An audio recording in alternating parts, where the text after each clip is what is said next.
Hi friends, welcome to cine family two. Guppedantha Manasu serial heroine Raksha Gowda ఈ సీరియల్లో వసుధర క్యారెక్టర్లో చాలా చక్కగా నటించి తెలుగు ప్రేక్షకుల ప్రశంసలను మెప్పును పొందింది. రక్షా గౌడ సోషల్ మీడియాలో చాలా యాక్టివ్గా ఉంటూ తనకు సంబంధించిన ప్రతి లేటెస్ట్ అప్డేట్స్ని ఎప్పటికప్పుడు షేర్ చేస్తూ ఉంటుంది. రక్షా గౌడ తెలుగులోనే కాకుండా కన్నడ సీరియల్లో కూడా నటించింది.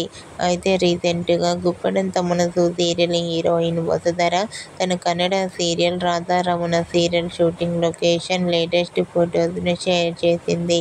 ఆ ఫొటోస్లో రక్షా గౌడ చాలా క్యూట్గా, ముద్దుగా, అందంగా కనిపించింది. ఆ ఫొటోస్ చూసిన వారంతా క్యూట్ అండ్ లవ్లీ ఏంజల్ అంటూ కామెంట్ చేస్తున్నారు. మీకు కూడా Guppedantha Manasu serial heroine Raksha Gowda Kannada serial shooting location photos మీకు నచ్చినట్లయితే మీ అభిప్రాయాన్ని మీ కామెంట్ రూపంలో తెలియజేస్తూ లైక్ చేయండి, షేర్ చేయండి. మరిన్ని ఇంట్రెస్టింగ్ అండ్ లేటెస్ట్ అప్డేట్స్ కోసం మా సినీ ఫ్యామిలీ 2 ఛానల్ని సబ్స్క్రైబ్ చేసుకోండి.